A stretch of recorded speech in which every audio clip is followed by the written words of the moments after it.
If you knew me before, you wouldn't even look my way. If I had the nerve to speak, you wouldn't hear what I say. Time has come and gone so fast, we're not who we used to be. And welcome back to Sullivan's Unheard Voices. I'm here with Wesley Crusher. I was so fascinated when I met you the other day that I just had to have you in and talk about what you do as in this podcast, because not only what you do is so unique that I just want to have you like pick your brain about like how you started down this pathway, because it's just like I don't think a lot of people recognize or understand how difficult it is to do some of the things you do. Yes, it takes a lot of self-confidence, and a lot of people in my industry, we're tortured souls in one fashion or another. And so we all have our own stories and our own reasons for doing things.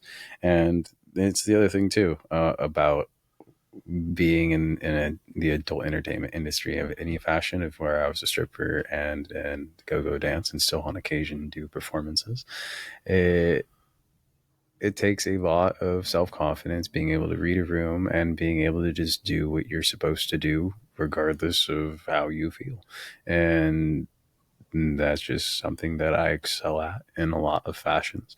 And being able to talk and communicate and to connect with people and being able to listen is a very huge portion, especially when it comes to getting either irregulars or being able to build those connections with people. Because if someone doesn't find who you are attractive emotionally and mentally, then your physical well-being of who you are as a person really doesn't give 2 cents, because there's plenty of pretty faces. Yeah but how'd you get started though?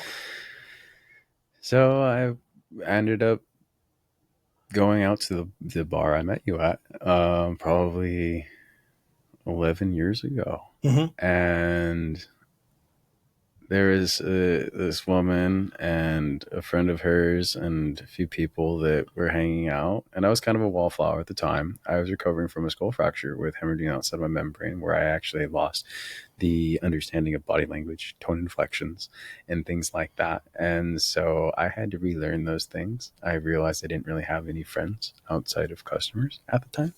And so I had to rebuild my life. And so I went out and I would take some mushrooms and I would have a few smokes and have a few beverages and then go to the bar and try to talk to people. And one of the first couple of friends that I made, one is one of my best lesbian friends that I've reconnected with not too long ago, because she went down a path of having an abusive relationship. So she broke off a lot of friendships that have been starting to be rebuilt recently, which has been nice because it's been good to reconnect with her and her roommate. And the night I met them, and asked if if they wanted to hang out and go smoke some weed after this, and I went and did that. How they were talking about how if the man ever does this, that, or disrespects him, they'd fuck him up, or this, that, or whatever. And I was like, I'm like 85% sure she's a stripper. And Okay. Long story short, when I was friends with her on Facebook, like a month and a half, 2 months later, she injured herself when she was performing, where she tore it might have been her ACL or something. She tore herself really bad doing a trick and trying to push her body a little bit past her limits.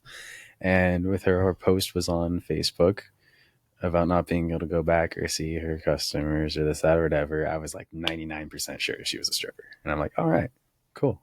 But I'm not in it to try to get in her pants or anything. I just wanted to be friends. And months will pass, and then I hit them up out of the blue and be like, hey, you down to smoke down, catch up, this, that, or whatever. And I started coming over, and I'd make them dinner. Every now and then I'd do laundry, and I'd make edibles. I'd make like 10, 15, 20,000 milligrams worth of taffies, of where I would unwrap starbursts and things like that. And I would double boil them and put freaking wax into them, and then I would fold them together and shit, and then I'd put them in the freezer and stuff. So I'd come over and I would just make that and brownies and stuff like that all the time, and I would just hang out, all this other stuff. And they had a stripper pole and stuff that was in their apartment, and I was in there hanging out with them like maybe like 2.5, 3 months later. after we'd been hanging out probably like 3 or 4 days a week minimum. And there's like, all right, Wesley, I need to talk to you. There's something I need to tell you. You never probably will think about me the same again. It might end our friendship. And I was like, go ahead. I'm a stripper. And I was like, I know. And he's like, what? And I was like 85% sure the night I met you with how you were talking to me. And then like after this post, I was like 99% sure. It's like, but I wasn't going to judge you for that or this, that, or whatever. And I was just wanting to be your friend because you seem like a really great person. And so I just wanted to hang out. Yeah. And so that built a huge bit of our trust and friendship. And she was a stripper here in town. And she was on the cover of Miss Exotica. Like, she's good. She could flagpole.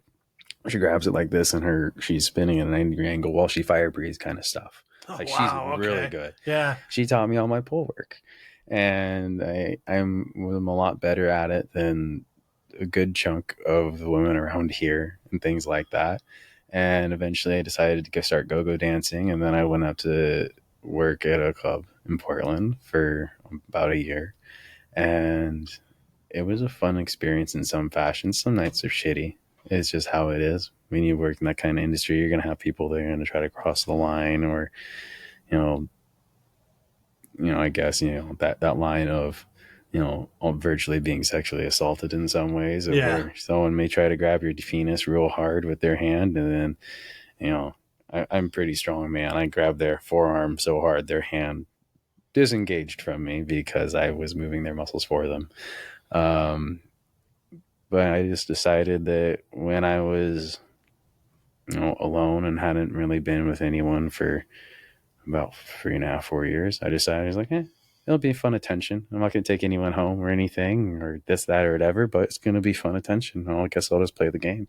Yeah. And so that's why I guess I decided to do that, because I finally was confident in myself and I decided I might as well use my body to make a little extra money and to have some attention, I suppose.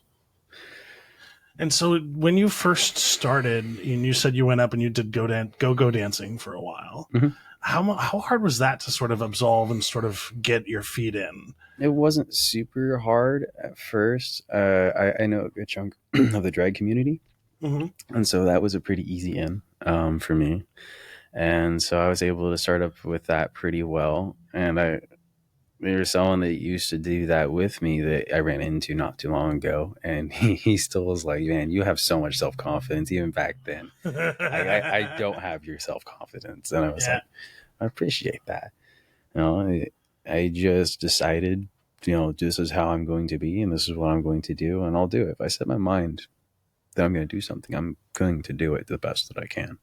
And I think a lot of people are under this misconception that if you're a part of a show like that, you are wanting to take people home and you're wanting to sort of do that relationship piece. And that's not necessarily the case. No. And a third of them are like me, of where we're not homosexual at all. A third of them are bisexual and a third of them are gay. It's about an even dichotomy of all three, to be honest, because it's one of the biggest questions. But the thing is, when you're doing that work, especially at a club, you never tell anyone. And you always want that to be a question in the air, because if you say something to someone else, people use that as ammunition against your customers. And that's something you don't want. So you kind of want to play this sort of, I don't know if androgynous is the right term, but like this sort of middle of the road, keep people guessing about your sexuality. It's always the biggest question for me from everyone else. It was great. Because I played my part so well. That's so awesome. Because like me and myself, like I kind of understand that a little bit. Like, I get hit on by dudes all the time, and I don't care. Like, I'm flattered when it happens. I appreciate the compliment. Thank you. It's like that means a lot. Like, somebody thinks I'm attractive. I'm game. Like, yeah, let's go. Like, but at the same time, it's like you have to have those healthy boundaries. Yes, absolutely. There's a line you have to draw. Yeah. And how important is consent when it comes to touch at that sort of a venue? Consent is everything. Generally speaking, also by law, they're not allowed to touch the buttocks, the genitalia area, or if you're female, the tits or whatever. And so those things are generally off limits and stuff like that. Other people do make exceptions and stuff like that. I never did, because I have moral and ethical boundaries, I suppose, that some people don't have in my industry. It depends. Some of us have better standards than others. Yeah. And so from there, from the go-go dancing, then you transitioned to sort of like your own sort of side deal. I straight up went out to do stripping. Okay. And I have done a few side gigs every now and then too. Usually, I did have one that was like PG rated because it was for like an 80-some-year-old grandmother in front of all the grandkids and stuff. So that one was kind of fun. They paid me very well. I got a suede black leather hat from it too, so that was pretty cool. So how do you do it? Okay, I'm trying to wrap my head around that. You can only freaking dance somewhat provocatively and leave all your clothes on, kind of shit. Gotcha. But that's okay. She appreciated it. And then in terms of you just sort of getting into sort of the stripper realm, if you will, how does that work? Because I've heard like if you're doing that sort of thing, I'm wondering if I need to turn mine up a little bit. There we go. And I'm wondering, like, so if because I'm thinking about like as a stripper, you walk into an organization, or not an organization, but like a company, and you have to pay to be on stage, right? Is that kind of how it works?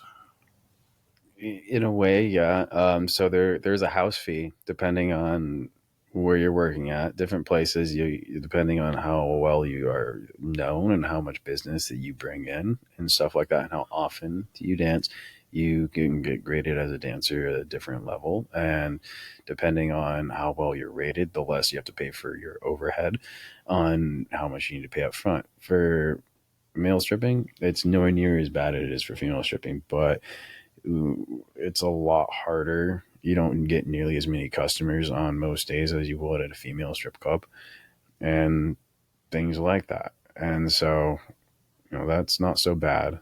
And then there's the other part of where you have to play the game really well, because you're on stage 15 minutes once every hour for 4 hours. And the rest of that 45 minutes an hour, you can do as well. You can go out. You can be dressed in regular clothes. You can be in your underwear if you want. You can be in whatever. You can try to do lap dances up top, this, that, or whatever. It really depended on how you wanted to play your night. I got this one regular. We get a few bucks from him every now and then or whatever. He was actually the brother of a lead singer from a band. Actually, a cousin, excuse me. And he actually grew some flowers, so I actually went and trimmed weed with him at his place a couple times. But he would say, "Hey, Pepe La Pio," which means, "Hey, you want to put your clothes on after you're done with the number and come smoke weed in my car?" So yeah, we would go and smoke down. I'd come back to work. And so yeah, it was a fun moment. And not only that, but I got to meet some interesting people every now and then, just like that, And it was funny. He wasn't even a big fan of his cousin's music. That's so interesting. And something I've always died to ask, do you have to change like how you dance depending on who's in the room? Yes. So obviously you don't take it all off for free. And there are different ways of reading people's body language and knowing what gets them what they want and being able to coerce that money out of a person. It is very much trying to figure out what makes them tick. And so you have to be generally pretty good at reading people, or you need to make sure you go and you communicate with people prior. And you got to build that emotional, mental intelligence bridge first, often, to get them more interested in wanting to pay you money and stuff like that. There was this one businessman from Japan. He was definitely eyeing me down. I talked with him for a good chunk, and he stayed there all night, and he had a meeting at like 5:30 in the morning. So he was there till like 2. And he was supposed to leave like super early the morning after that. And he was to my club till closed the next night too. Came back for more? Yes. Yeah. Okay. And so like, do you have to dance differently based whether it's like primarily women versus men in the audience? Or does that impact your ability? Because like, it doesn't really impact my ability as much. I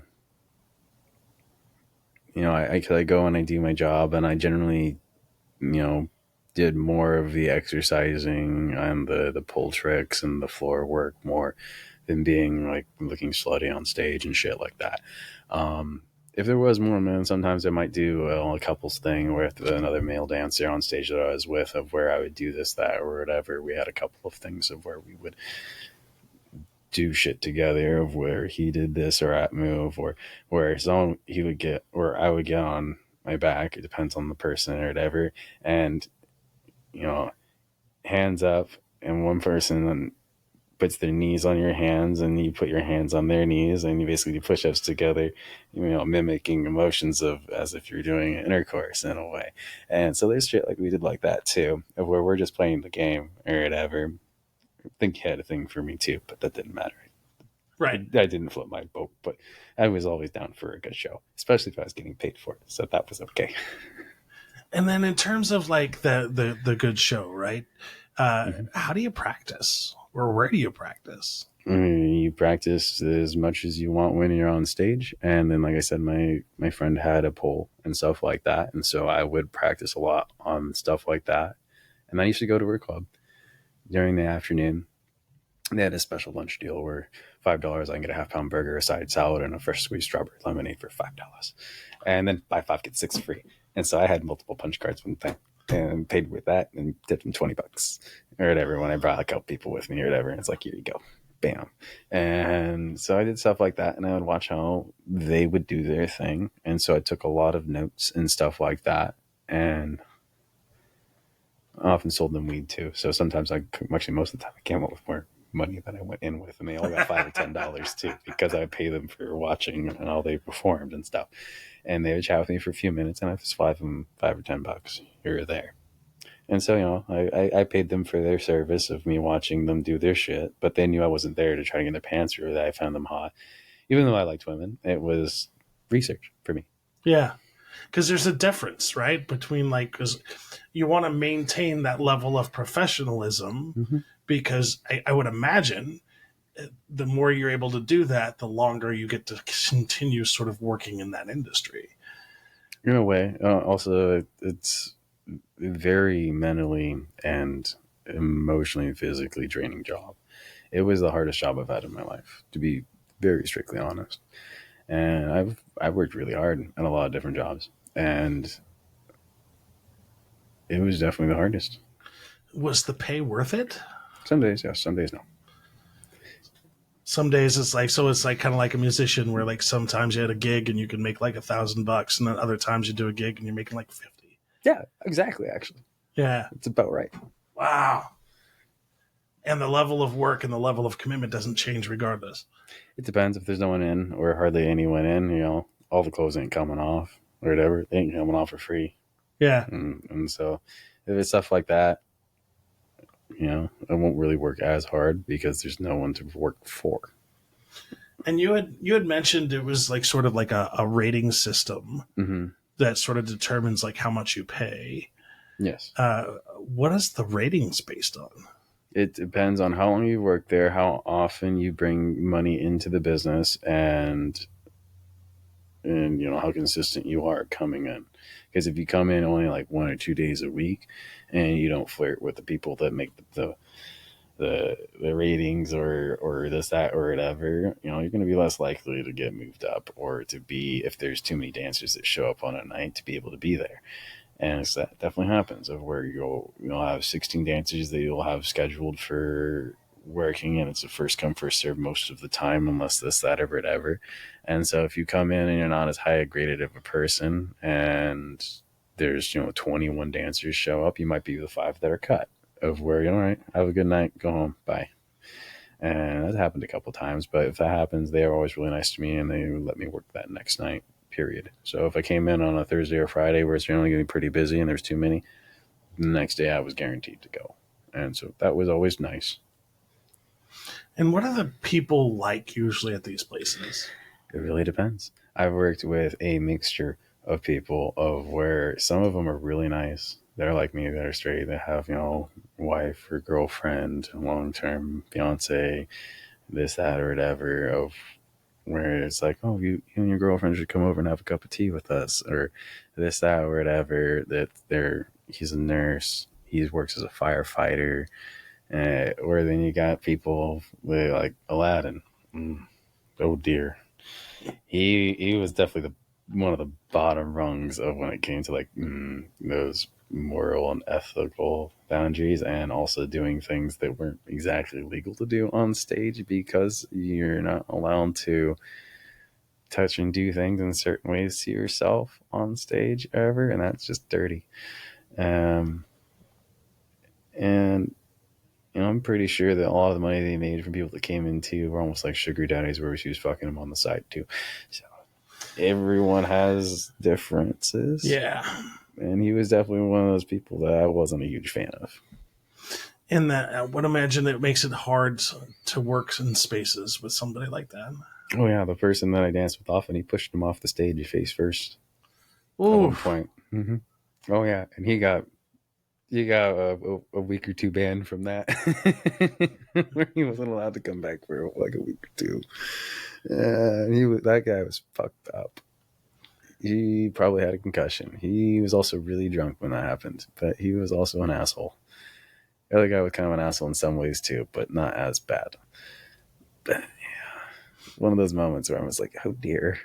Well, I still need to work, so bye, buddy. Yeah, because you still have to pay the bills. Yeah, I didn't really have to pay the bills. How interesting.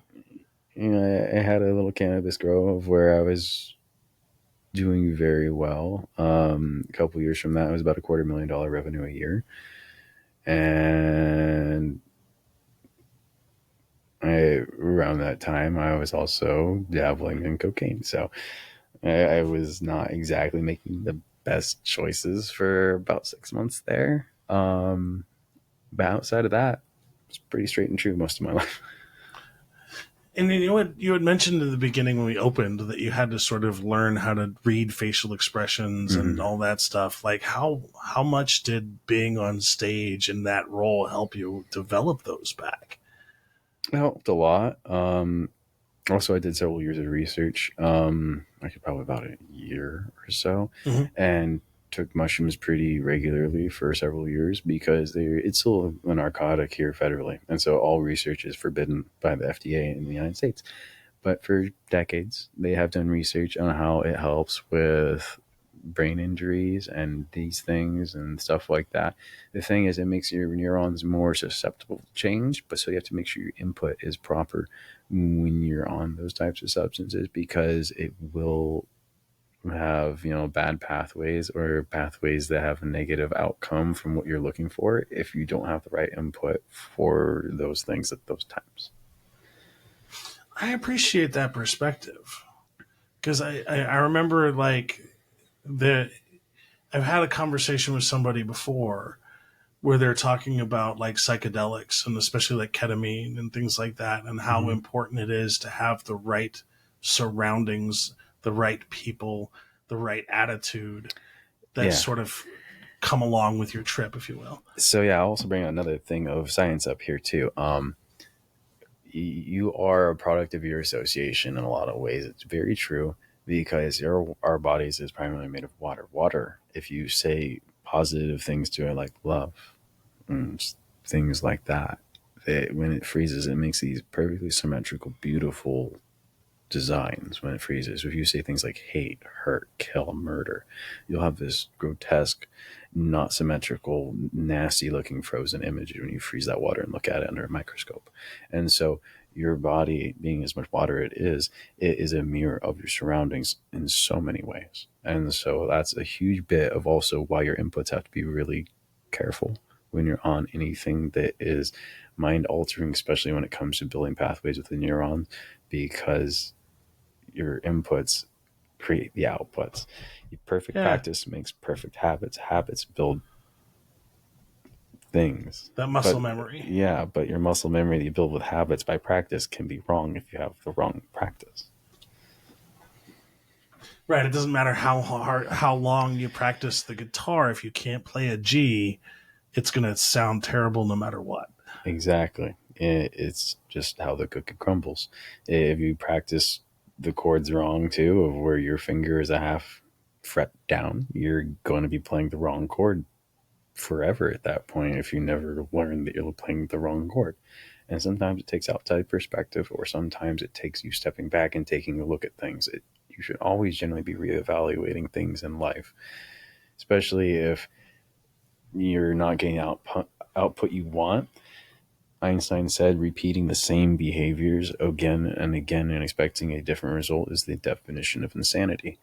And so I have made a lot of major adjustments in my life because I haven't had the output that I've wanted for a while. And so I have made different choices. And how much of those choices impacted your ability to sort of maintain that positivity? Not at all, really. In fact, this is something that my old girl partner really hated about me, is that I have a lot of self-discipline. I quit smoking like a pack and a half, 2 packs of cigarettes a day, like cold turkey. And I didn't tell anyone they're an asshole, fuck you, this, that, or whatever. I let those thoughts and those snap responses stay gone because I knew that that was the withdrawals from the nicotine and the other substances in the tobacco that was making me have those feelings, and they didn't matter. I needed to treat people properly no matter how I felt. However you feel emotionally should not change your behaviors, because your behavior should be a certain output for a certain logical response. And so that's something that I have done my best that I struggle every now and then, especially being a single parent. It is a very difficult thing with a teenager some days. I can only imagine. Mm-hmm. At the same time, though, I can also fully appreciate what you're talking about, because like I was stuck in that rut for the longest time. And it wasn't until I sort of adjusted my life to sort of match what was inside. Mm-hmm. And so, like, I lead now with kindness. I don't bury it. I was burned so much in my life from so many people that I turned off my kindness switch, if you will. And so when I turned it back on, worlds changed for me.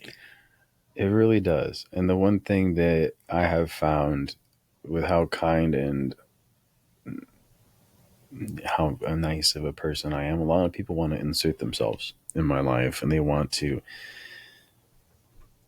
do this or plan to do this with me or do this with me. And I'm like, hey man, I don't have so much time. I work 6 days a week. I do this, that, and whatever. I've got a teenager that I'm raising by myself that I need to spend time with. So I can go out for like an hour or two a night after he goes to bed, after I hang out with him, after I'm off work. That's just how it's going to be. And no, I'm not going to go to a concert with you in a month and a half. And no, I'm not going to do this.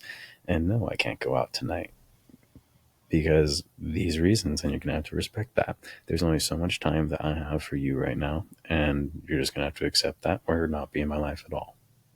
I totally relate to that in so many ways, especially as I do this podcast and I meet so many amazing people. I have the desire to be like really good friends with a lot of people. It's just, you can't. It's not sustainable. You can be really good acquaintances with a lot of people. Yeah. When it comes to close friends, and to have that kindness of where you're able to supply that kind of support, it definitely has to be more limited because you only have so much energy and time. And how much time and energy do you have left for you if you don't spend any on yourself? You can't take care of anyone else if you don't take care of your own core needs first. I was told this many years ago by my father, and it's something I'm still teaching my son. Yeah. Because I always liken it to that the airplane metaphor. Mm-hmm. Like if you're in a crash, you want to make sure you put that oxygen mask on you first. Otherwise, you're passing out and you can't help anybody. Mm-hmm. And so, like, really committing at least a portion of your time to something that you enjoy, that brings you energy, that sort of fills your cup, is so important for long-term success. And a lot of people skip that part. Yeah. And they don't focus on it. And then you see exactly where it goes off the rails. Yeah. And that's definitely what happened with my last ex-wife. She stopped caring for herself. She went down the end of not taking care of her body, not being mentally healthy, falling down onto poor habits. It drifted us apart. And when I snapped myself out of not being enough in a lot of fashions, she just kept going downhill. And come to find out that she had already been sending like topless pics and stuff to Salem like a year and a half prior to when I filed for divorce. It was just, I guess it was time in a Yeah. lot of ways. And you will never be free until you can let go of toxic people and habits in your life. And I had let go of all my toxic habits. I became one of the most selfless people I've ever been, and one of the most kindest. It really brought me back to when I was a martial artist and studying Buddhism when I was young. And there's this one phrase that I saw the other day that really touched me, was sometimes when someone is with the unhealed portion of you and you heal yourself and they leave, they were only meant to be with you in your unhealed state. That's deep. I'm letting that sink in for a minute because I can relate to that in so many ways. Mm-hmm. And I kind of wish I had that information like 2 years ago.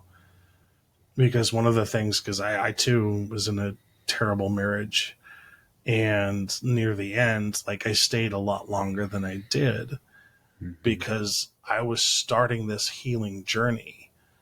And when you start that healing journey and you hear things from other people like, how are you doing today? Or what's going on with you? Or like having an interest in your well-being, but the person you're with is not interested in your well-being.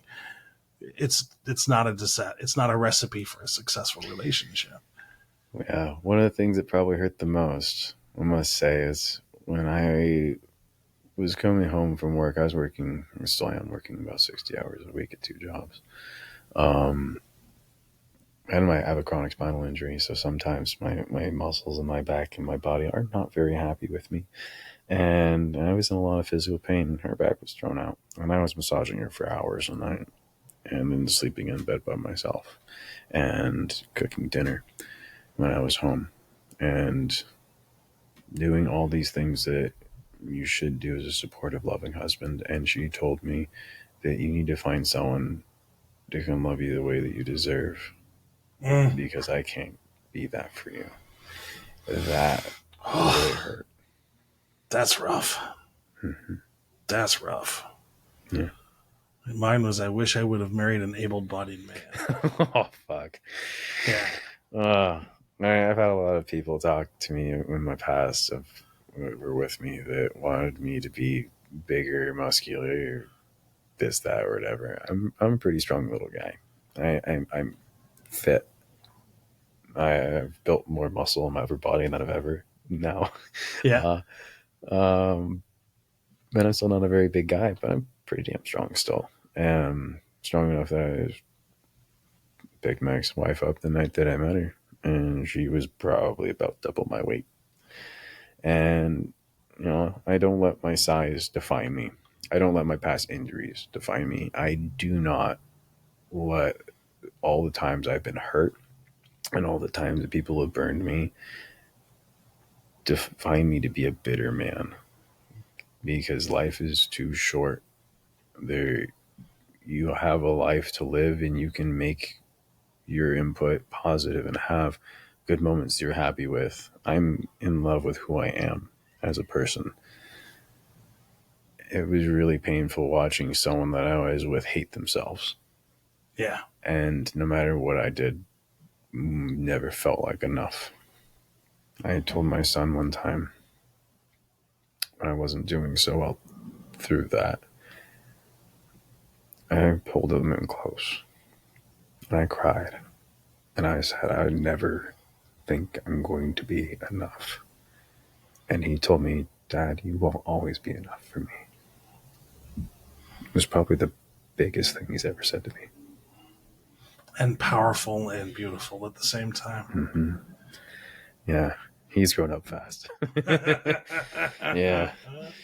Yeah, and not only that, having a horrible mother that a judge deemed an unfit mother in court and said everything to her that I've wanted to say for a very long time was a very liberating stage of my life.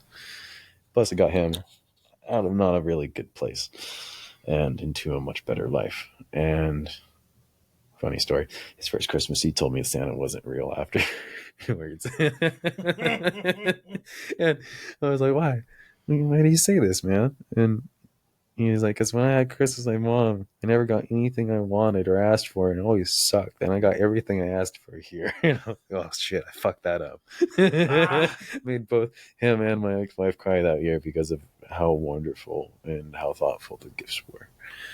And those are moments that will always be important. And I really hope I can teach him to listen and to follow through like that. Because life is way bigger than it is for me. There is so much to it. And getting him outside of that mindset of thinking of him first is something I really hope he succeeds at. And being able to think about others. He's generally pretty decent at it in some fashions. But, as all parenting is, it's a work in progress. Yeah. And all teenagers are a work in progress. Oh, yes. Yeah. Absolutely. But in terms of going back to sort of that adult entertainment industry, what are the barriers to entry there?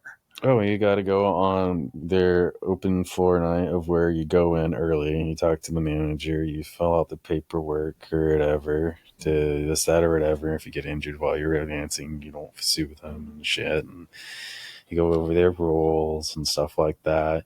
And then you freaking go and get put on the stage and these times or whatever as your tryout times. And depending on how well you do performance wise, and if you have a really hot body or this, that, or whatever, you're going to get hired. If you don't have that hot of a body or can't work out very well on the stage of where you can't do floor work and pole work or work people, you're not going to get hired. There was someone that came in, he was fantastic. He was amazing. He was flexible. He was a little puttier. Like, sure, you didn't have a 6 or an 8 pack like me, cool. But damn, could he work that floor, and damn, could he work that pole. He was good. Didn't hire him because he didn't have the body. And I was a little upset about that because some people really like people with a little extra cushion, and we didn't have any of those. And he could fucking do the job better than I were half the people fucking there. It was fantastic to watch him do his numbers. And then really disappointing when I heard they weren't going to hire him. So that sucked. Because that was very, in my eyes, short-sighted of someone that loved what they did a great job at it, and I believe would have really added more diversity to the dancing crew that we had, and they could have possibly benefited from, because sure, some people want to see a hot, fit guy like me. Some want to see a buffer guy. Some people like people with a little extra pudginess. Everyone has their preferences. Yeah. And we definitely did not excel at having a variety outside of what we had like that. But it is what it is. It's a little bit of a cutthroat business in some ways too. So if you're not good at talking, communicating with people, and getting people interested in you, it's going to be harder. The only thing he didn't have going for him was he didn't have a 6-pack, and that sucked. And then how much of the communication is nonverbal? Oh, it's a lot. Again, you got to be really good at reading body language. You got to be really good at figuring out what to say to someone or how to act towards them. Some people want you to be a little more reserved. Some people want you to be a little more upfront in your sexual performance. It really depends on a lot of things. And so there's just those things of where you don't know what to do sometimes, and so you just shoot from the hip and see what works. Eventually, you know the people, and so you have certain regulars of people that like certain things, and so you'll do certain other things for specific people because you know you're going to get money out of them by doing it because you're giving them the performance they want. And so really being able to communicate and talk at people and being able to read body language is very imperative for this kind of work. And it was something that I knew I had to learn better at doing because I was recovering from that brain injury. And so it was kind of like a stomping grounds of getting back into being comfortable talking to people and growing myself out of the uncomfortability that I had talking to people for a long time. And I could definitely tell you, if a female walked in, because it wasn't like I was acting and doing a job or someone, if someone walked in as a female and they wanted attention from me and dances from me, I was definitely a little shyer because I don't know exactly what to do with a lot of you, because it's not like I'm playing a game and don't care. I like you, and that's a problem. Yeah, I get that. But in terms of body language, because you're like saying you want to pick up on body language and stuff like that, what are some of the signals that you would look for? So you often look at how someone is looking at you, how often they're looking at you. There's also a certain way of how their body is facing, or how their body language is more open or closed off because of how even their shoulders are. There's a lot of different things to look into. And it's something that, like I said, really helped me grow out of not being sure of myself and being able to just figure life out again. Because one of the reasons that I bring this up, or that I'm curious about it, is because that's one of the things with my autism that gets in the way, is because a lot of the times I don't know how I'm supposed to be reacting with my body and facial expressions, and I don't know how to read other people's body language and facial expressions. And so it oftentimes I get mixed messages from folks where I think somebody's flirting with me. It turns out, no, not at all. Or they're flirting with me hardcore and I'm not even picking it up. And it's always been a struggle for me. Yes, I get that too. In fact, my mother thought I might have been high functioning autism. And then my son is diagnosed with high functioning autism, and he had PTSD before from his mother. And he was almost to the T exactly like me at his age. And so, I had a lot of those issues too growing up. I didn't really feel like I knew how to make friends and how to connect with people. And I sat in the car after my mom and dropped my brother and I off for a second. And my mom could tell there was something on my mind. And so she asked me, Wesley, what's on your mind? What's bothering you? And I said, Mom, I don't know how to make friends, and I don't know how to talk to people. And she said, after a few moments of thinking, just trying to think of what to say, hoping not to fuck it up. She's told me this years later. He's like, Wesley, you just need to be you, and you'll make friends. Just don't be afraid to be who you are. And I was like, oh, thanks, Mom. And I got out of the car and went happy into school. And that's something that I hold to T a lot, is I don't pretend to be who I'm not. I don't lie about things. I am very upfront about a lot of things. My son knows that I was a stripper. My son knows that I still go dance. My son knows a lot about my past, more so than my father had ever told me. Because I told him after he said this, that, or whatever, because he made these mistakes too after I made the same ones. Well, why didn't you tell me about them? How can I learn from your mistakes if you don't communicate with me? Yeah. And so I have strived to be a better father than my father was to me. I've only spanked my son 3 times in his entire life. He definitely deserved them because he definitely stepped over a line. You do not speak in a disrespectful way or to a woman in my house the way he was, and he was warned to knock that off and to not do this, or tell us that we're done talking, or he was going to be disciplined. And with how he responded, he was disciplined. To the heavy extent, no. But to the point of where he definitely was not happy with the outcome, absolutely. Because that's not something that I ever do. And, I've lived through moments of where my father had definitely made snap decisions of where I was punished, and sometimes punished for something I didn't do, and punished to an extreme level that in today's laws would have got him in trouble if things had been reported. And I told myself that I would never treat my son that way. And I have always been very kind. I've always been very empathetic of where I can understand people's emotions and where they're coming from, because I spend a lot of time thinking, spend a lot of time listening to people and thinking about how I feel in their shoes or in certain circumstances or emotional spaces I have been that are very similar or identical to. Everyone feels and thinks a little differently, but we all have emotions. People on the spectrum, we have a lot stronger emotions than a lot of other people that don't do. There's a study about it. There's several studies about it. And being able to control those feelings and to act a certain way is something that I really did a lot of practice on for a lot of my life. I became an Eagle Scout. I volunteered twice a week at Salem Hospital as a teenager. I got a letter of recommendation, not a letter of recognition that was signed by the president at the time. It was mailed to the hospital for me.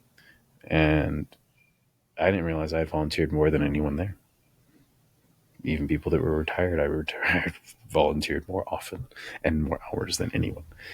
When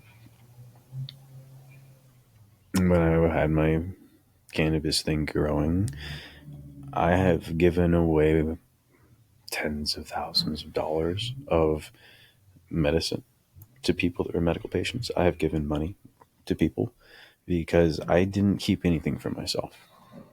Not only that, but also in that kind of industry, making big purchases gets you in the sights of government. And so I didn't do that. Yeah. I spent my money helping people. I went to fundraisers 3 to 4 times a month or more. I just wanted to do good. I wanted to make a positive impact with my life because I've been through a lot of horrible things. And I felt the only way I can really feel better is by being good to others. It's kind of that survivor mentality, if you will. Mm-hmm. Or like, because I remember, like, even now, like, my love language, just even between friends, is gift giving. And I've had to sort of scale that back a little bit. Not because of a desire, and not because of financial limitations, but because no matter what you say or do, the other person feels obligated to return the gift. And not return the gift, I shouldn't say that, but like return the favor. Return the favor in kind. And you try to stress, I don't want that. But that's the way the world works. Often, yes. For me, someone's time and the memories I make mean more than anything material. I don't really want materials from people. You know, they come and they go. There was times where I was making $17,000, $25,000 a month. I don't have any materials to show for it. Yeah. But I made so many positive impacts in people's lives of where I've helped families and I've helped people that will always remember me for the rest of their life. There was a time where I was sitting at a gas station. I was filling up with cash, and I walked inside, and there was this group of kids, a Hispanic family. There was like 6 of them. They had a bunch of stuff on the table, and they had done their math wrong. They were like short, like about $5 for all this stuff, and I could see these kids trying to think about what they're gonna put back. And I just walk up to the register, and I pull out a bill and put it down, and I said, "This is for them." And the cashier was so confused, like, "What?" I said, "This is for them." And she just couldn't understand what was happening. I said, "This money is for their stuff." And it clicked finally. And the kids thanked me. They're always going to remember this stranger that helped them get their stuff one time out of an act of kindness they've never known or ever saw again.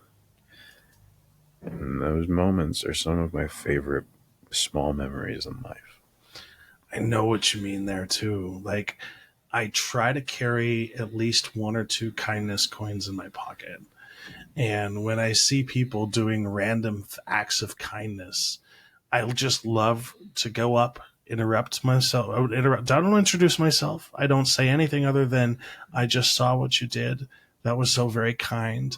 I wanted to accept this kindness coin as a token of my gratitude for being able to witness an act of kindness, and then just walk away.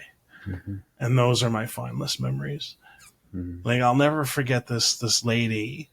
She was in the grocery store with her child that was most likely either, IDD or on the spectrum.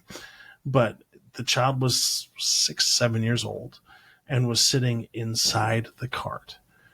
Then they had their headphones on, their glasses on. They're not saying anything, right? But then a manager comes up and starts to complain that the child is in the cart and that's not appropriate and all this other stuff. And then out of nowhere, some random stranger comes up and educates that manager about, like, no, you have no idea. Like, this is probably the only way that she's ever going to get shopping done. Yeah. Like, you need to support this. Back off, buddy. That's the area around him probably makes that kid feel safe. It's probably 100%. the only way that kid, with being probably very auditory stimulated to the point where it causes certain behaviors, that allowed him to feel safe and be in that zone of where his mother could get those things done. Yeah. A lot of people are uneducated, especially in America, about these things. And that's one thing that I also really don't like about America in a lot of fashions is our family orientation of things. Often in religion, they say how the family is the strongest building block of a community, of a nation. We are expected to grow up, move out, get our own place, and live on our own as an adult.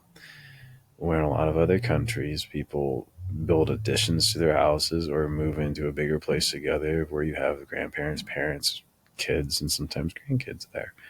And that sense of community and being there for one another is something that I cherish and something that I really hope to have in the future. And something a lot of people in America that were raised like me don't follow that path. And it's interesting to me that at the same time, you hear all of the power structure talking about how we're this individualistic society and that you're supposed to do all of these things on your own. But yet, in reality, there is nothing you can do, with very few exceptions, that doesn't rely on somebody else to take an active part in you doing that activity. Whether it's driving, watching TV, whatever it is you're doing, there's 50, 100, 1,000 people that have touched that project along the way. And so the idea that we're individualistic, but yet collectivist is they're so opposite. Mm-hmm. And it's like, how can you exist in both? I struggle with that sometimes. We live in a capitalistic nation that does not accept socialism in a lot of fashions, especially in the current administration. And a lot of places that have certain structures when it comes to communities and how the nation operates have a lot lower level of criminality and violence. And that's the other thing too. 95 to 100% of all extremist political moments where someone goes and shoots someone up or does this or whatever, they're right-wing Republicans. And the whole Puritan mindset of how our forefathers came over and had certain mindsets doesn't exactly correlate to the longevity of a healthy nation when it comes to a lot of things, especially how, we were the melting pot. We were supposed to, all blend together to work on a common purpose together. And there are paradigm shifts. There are times of where our views and how our generations will act and be will change. And I don't believe it is very right of us to undo decades of work that has moved people, countries, communities in a certain way and then just undo it because we don't like it. You can all agree to disagree. But if there's certain studies and certain scientific notions that have been proven, it's really idiotic to go against the logic of proven fact that has a certain output that we should have, especially when it comes to supporting each other as people, as humans, and having a certain moral and ethical standard of how to address or to be. And I really fear for a lot of people in a lot of ways. I told my last ex-wife that I wasn't going to have a kid because I wasn't going to bring another child into the environment that the world's in at this current state. And also with how my son had been going through things in life and has to relearn behaviors and to learn not to relive bad decision making skills. And then having a child and raising it in a way that he should have been raised the whole time could cause a climatic environment for him. And so the question was bigger than just having a kid with someone that was with me in a relationship. There were a lot of outside factors. Financially, should we do this? Emotionally and mentally, is it good for everyone in the household? It dealt more than just having another kid, which would have been nice in a lot of ways. Would it have changed what an outcome was? Probably not. Yeah. And one of the things that I struggle with too in that regard, not the family piece, but like you were talking about this collectivist idea, is when you hear people talk about like welfare queens, and it's like, do you know how much welfare is right now? Like, if you're on food assistance, they don't pay you enough for a 1 month's worth of groceries. They do if you're really good at buying staples and making things stretch like I can. But right. I don't live off of food stamps. I live off of my own paycheck. But what I mean is like this idea or this concept of this entire subclass of people that are relying on federal dollars to sustain themselves is a fallacy in a way. Because it negates the realism. Like, if you were to take any person and you were to give them two options, live in poverty or have all of your needs met, which one are they going to take? Have your needs met every single time. And if we're living in a society where people can't get their basic needs met, I think it's paramount to torture in a lot of ways. In a lot of ways, and it also causes a really negative long-term environment that it compounds. It's not, this one thing is going to cause this. There's the straws that break the camel's back. Yeah. Everything has multiple factors that aim into it. And if you have more people that are impoverished, that are less educated, that have less of their needs met, that leads to more mental illness. That leads to more people doing substances. That leads to more violence. That leads to more crime. There are a lot of studies that support that. And trying to find a way to teach a man to fish, to feed him for a lifetime instead of just giving him a fish is something that really should be, I believe, embraced more than it is. Because sure, we have these welfare programs that do this, that, or whatever. But I think it should be slightly tailored in other ways too. Because if you're living on welfare like that, you need to be actively trying to better your life to get off of that program, to live a better life. Because you shouldn't just be spending money on someone else's tax dollar because it's easy for you to get $800 food stamps for 4 kids and you and not work because you get TANF and freaking you have child support that comes and pays for your bills because of these things, and you don't have to do shit. What is that teaching your children? Yeah. And that is something I think about every now and then. That support is there for when you need it. There's times where I was living in that poverty level of income, but where I was able to pay for my own bills and things like that, my food, and I didn't take that support because I knew I could survive without it. I have that moral and ethical standard, though. A lot of people, when they see a system can live within an inch, they'll try to take that mile.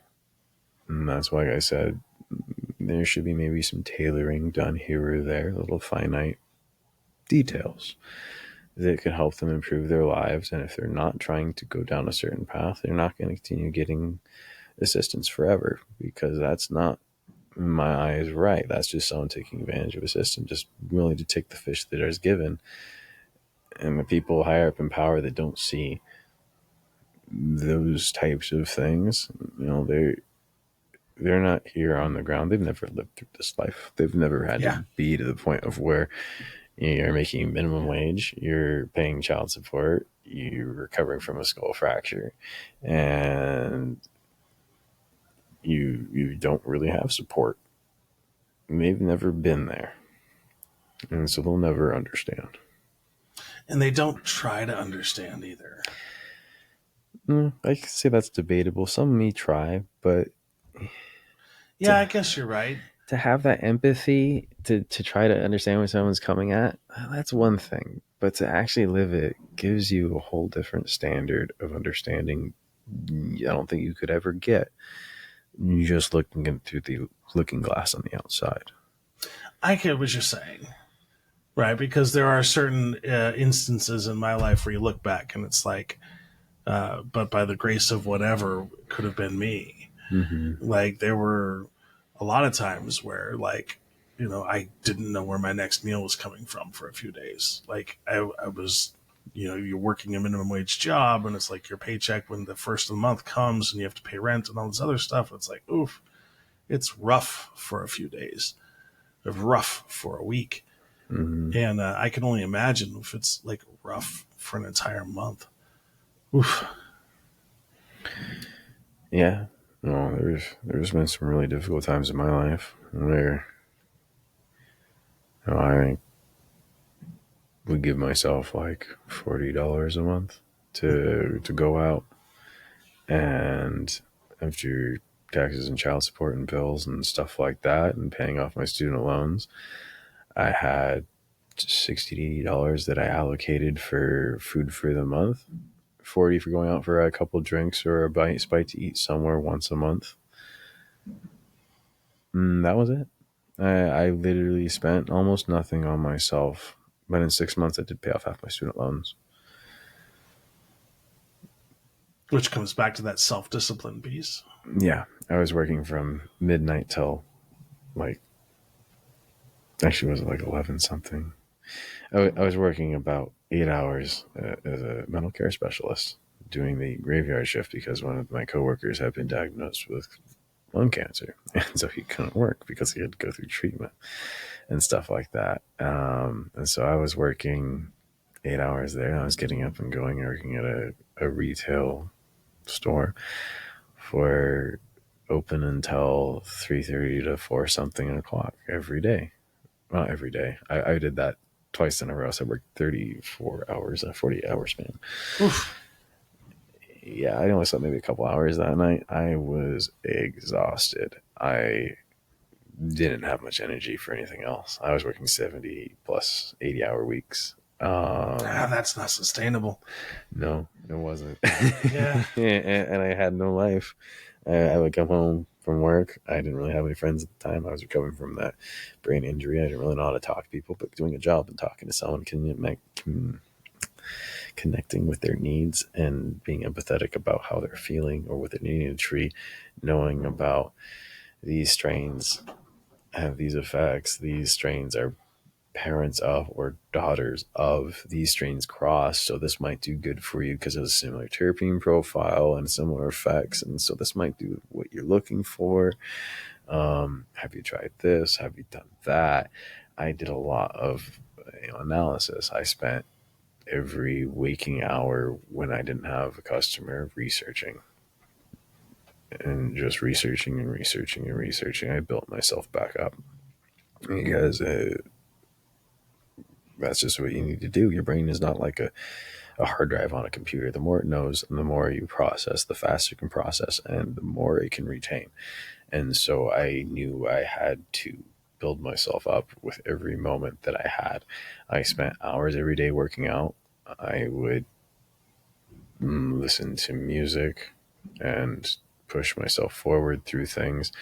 I didn't have streaming services. I didn't go on YouTube. I didn't have a Facebook. I literally just focused on building myself back up for several years. And yeah, it was kind of a hobbit. Went to work, went home. And didn't really talk to people. Every now and then I started going out to the bar to try to get used to talking to people again and trying to make friends. But it was very uncomfortable. Yeah. And then how long did the recovery process take? That's a loaded question. For where I got some of the body language and tone inflections back, probably a couple years to get most of that down. It took me 5 years to get mostly recovered. It probably took me a decade to completely snap out of it. So a very long time.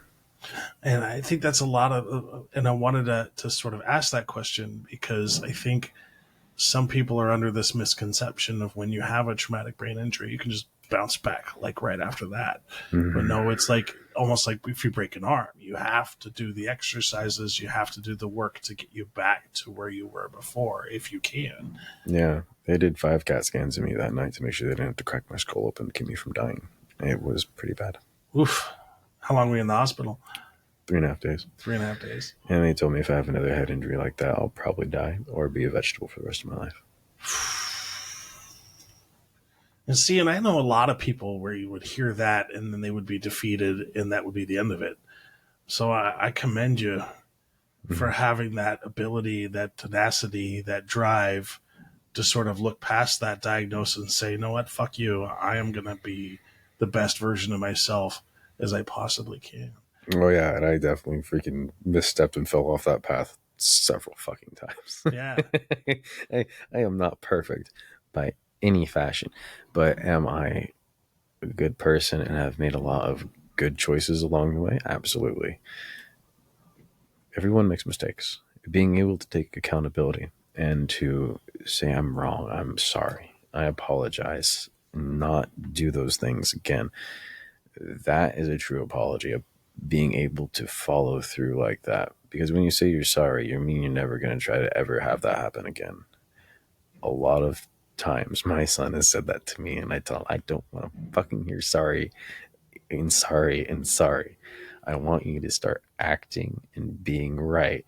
I don't want to hear a 2-word response out of you. I want you to think about what you've done. I want to think about you to think about why I'm upset, and if you've been in my shoes, if you had been experiencing this or had this happen to you, how would you feel? I have a lot of those moments with him. This year has been a lot of massive leaps and bounds for him too, and I'm very proud of him. He is still, like I said, a work in progress. He's a teenager, for Pete's sake. Yeah. And I do my best. Every now and then I get upset and I definitely curse. It's definitely not every day. It's definitely not most days. But there's times of where I feel like I fail like that because I let my emotions get a hold of me when I'm frustrated every now and then. Instead of just taking that step back or walking out of the room and thinking about how to respond. Or when I feel myself starting to fall down that path of frustration and upsetness and get angry about the moment and say something stupid. I don't usually say a lot of stupid things, but how I communicate is very important. Like I said earlier, with how water is and how our association is with how we are exposed to things with different types of music, people, words, how words are said, how our experiences are with people. They have long-lasting outcomes with people. When you're around someone that's in a really good mood, it positively increases your dopamine levels and things like that. And same thing with you in a bad mood. Someone's really pissed off, upset. It will bring your dopamine levels down. It will start to make you feel not good. We are a lot like a fungus network in a lot of ways. Yeah. Where one interaction with someone, or even someone just being there that's in a certain presence, has an impact on everything and everyone around them. It doesn't have to just be humans. It affects plants. It affects even just the base water molecules around us, even the sound waves, how our body language is. Everything is so much more so important and interconnected than a lot of people know. And I often have those conversations with my son about, you don't understand how far reaching the consequences of what you say or do are. Yeah. So I'm trying to teach him that. And that's a huge lesson to learn too, because it was one of those things where I didn't fully appreciate that growing up. Much more now, because I realized when you have that sort of an impact, positive or negative, it has an observable ripple effect 3 people down the line. Because I know for me, for example, if I'm having a real bad day or had a real bad encounter, I'm going to connect with 3 or 4 of my friends and we're going to process it. We're going to talk about it. And then therefore that negative experience has now impacted 5 people for a specific amount of time. Mm-hmm. And so I really try to embrace the positivity and kindness, because I see that same ripple effect. Mm-hmm. When you're encouraging the people, when you're supportive to people, when you're throwing out those kind of thoughts and feelings, you can see it in the person down the line. And that's what makes it worth it for me. Mm-hmm. And that's something that I really strive a lot at. I have a couple of really close friends that they were here for me through all my horrible times. They talked me up. They were there for me when no one else was. I had a roommate that lived with me for almost half a decade. He had caught his ex-wife cheating on him, and he couldn't think of anyone else to call. And he called me. It was like 3:30 in the morning. I'm tripping on mushrooms in my shower. And I hear my phone going off. It's on the sink next to the tub, and I'm just like, oh, this can't be good. No one calls me at this time. Yeah. Look out the curtain. I'm like, oh, this can't be good. Drying my hands off. Hey, buddy, is everything okay? And I just hear him crying, gasping. And I tell him, hey, man, I don't know what happened. Don't do anything stupid. Get your shit. Get over here right now. You've got a place to live. I'll take care of you, okay, man? And he moved in that night. And he is so caught up in his life and how busy he is. And I started going through how my life was falling apart and I'm going through this divorce. He hasn't really been here for me. And that sucked. But it's okay. I have people that were there for me that I needed when I needed them. And when they were in really shitty spots, I've been there for them too. And I've been positive and talked them up and got them thinking in a way that's been really helpful and healthy for them.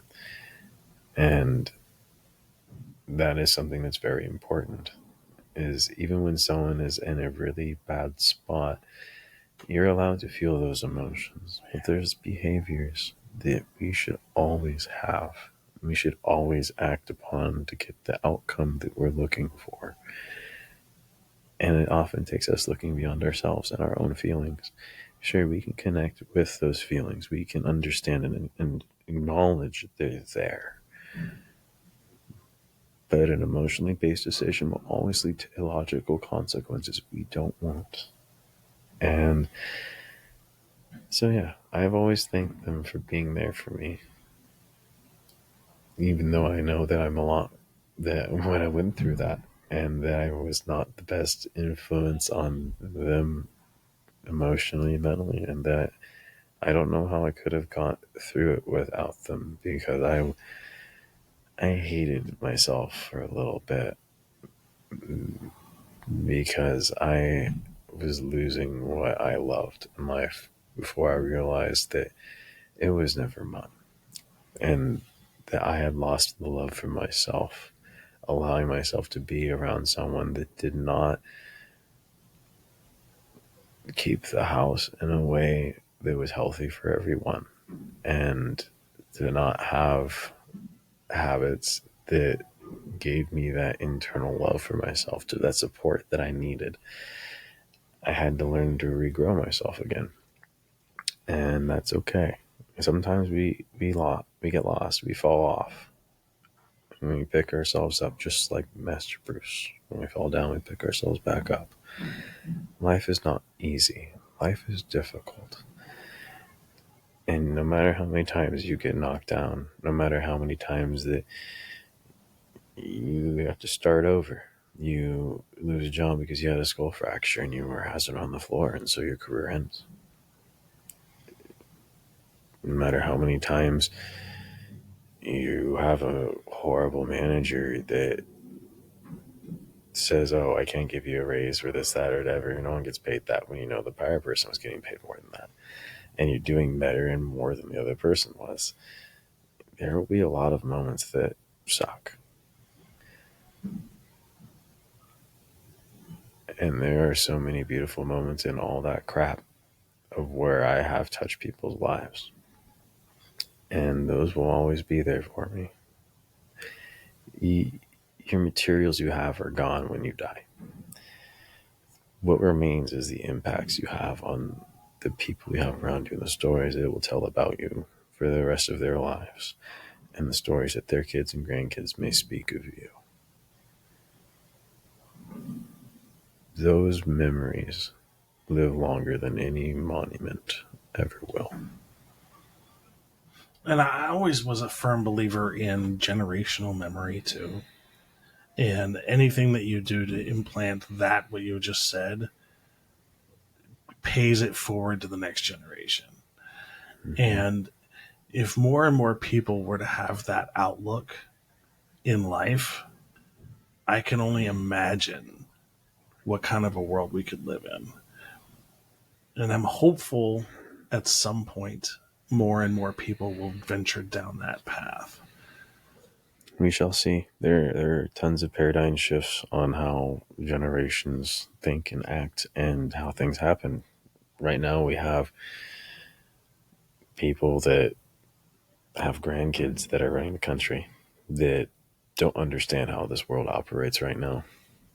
And there are people like me that I will never get in politics. I will not take on hundreds of years of fuck ups and be blamed on not getting things done a certain way, because you can never make everyone happy in politics. I will unapologetically be me. I will know that people will hate me for certain things, and that's okay. I also know that I do not want my family to ever be in the crosshairs of someone that is not thinking right. And so I'm never going to put myself in those situations. It's with great power comes great responsibility. And a lot of people put, people you care about in harm's way when you get put in certain situations. The environment has got so volatile. There's senators that got shot in their homes with their wife, and then there's another senator and wife that got shot in their home that were saved by the police in time. And that kind of shit never happened here when I was growing up. Right? Yeah. Dear God. Well, and it's interesting because, I was just at Salem Pride over the weekend, Mm-hmm. and I happened to interview the mayor. Yeah. And we didn't talk about politics. All we talked about is why it's so important to have pride events and why it's so important to love people. But yet, people in the comments section were making statements, and it's just take a step back and let's separate politics from the life aspect of it.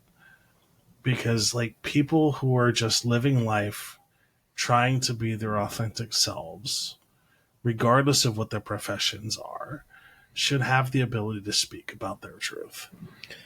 So I have a hypothetical question for you. If you were given $48,000 and $600 a month.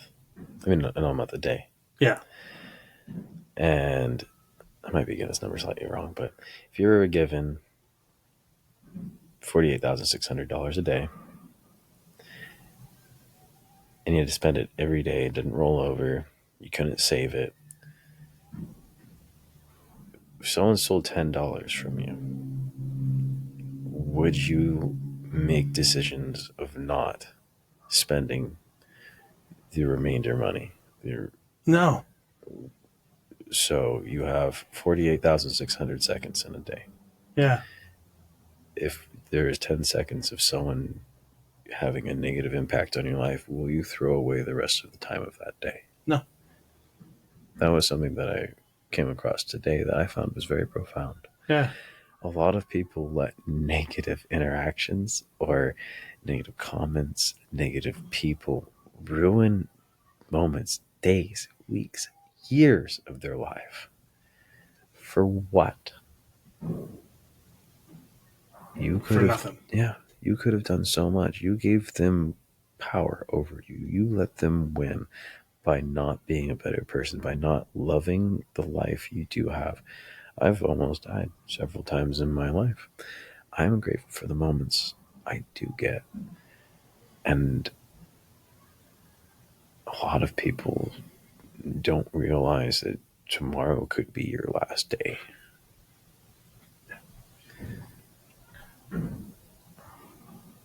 And I think about that every day.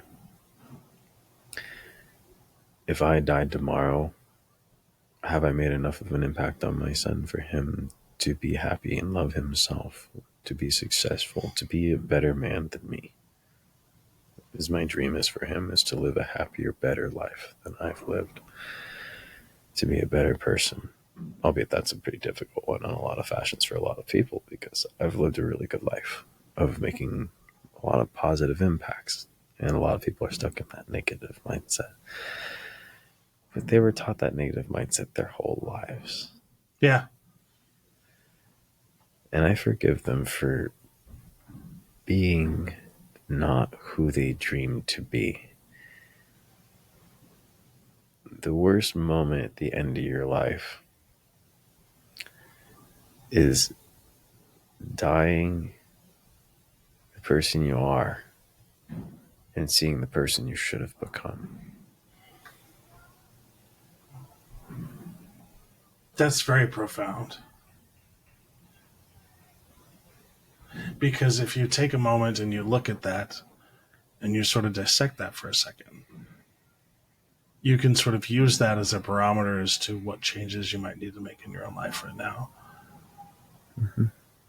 And don't let the fear of failure get in the way of chasing your dreams. Yeah.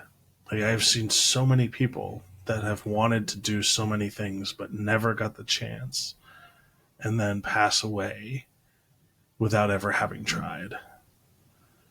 And it's like, that will never be me. That will never be me. Yeah. What is life worth living if you can't live your dream? Yeah. Life is worth dreaming for and living. It is not worth because of the money, I'm not doing this. Because of this, what if this happens? Well, instead of what if, replace it with even if.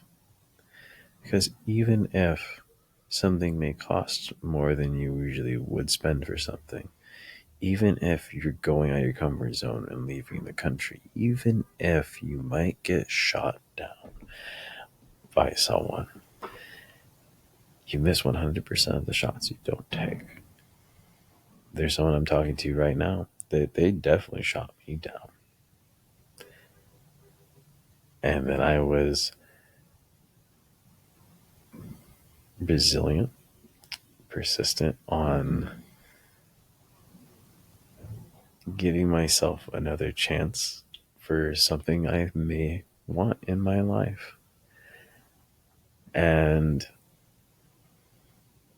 getting someone to grow out of their comfort zones, of being able to be with someone possibly that is younger than them, that is slightly shorter than them, or mindsets that they put themselves in, to getting to know someone and love someone for who they are inside, and not judging the book by their cover and the chapter you walked in on their life should not be the defining moment of what makes your decisions. Like who you are inside is way more important than that cover on the outside. Like, I know I've got a pretty face, pretty body, cool, whatever. If I talked horribly and not good to people, who would want to be around me? Yeah. Other than someone that's faceless and just wants to use me. Yeah. And the energy you throw out there is returned your way, I think. So, like, I know, like, if you're throwing out that negative energy, you're going to draw in other people with that same mindset, with that same negativity. Birds of a feather flock together. Yeah. Well, Wesley, we've been at this for an hour and a half. Yeah. Yeah, and I definitely should be getting home and making dinner for me and the kiddo. You got it. Thank you so much for being a guest today. This was an amazing conversation. Absolutely. It definitely went a few ways that I wasn't quite sure how it would go because I haven't done one of these. It's been a pleasure. I hope everyone enjoyed, and I definitely enjoyed your company too. My pleasure. Thank you so much. Maybe one of these times we can do it again. I would love that. Yeah.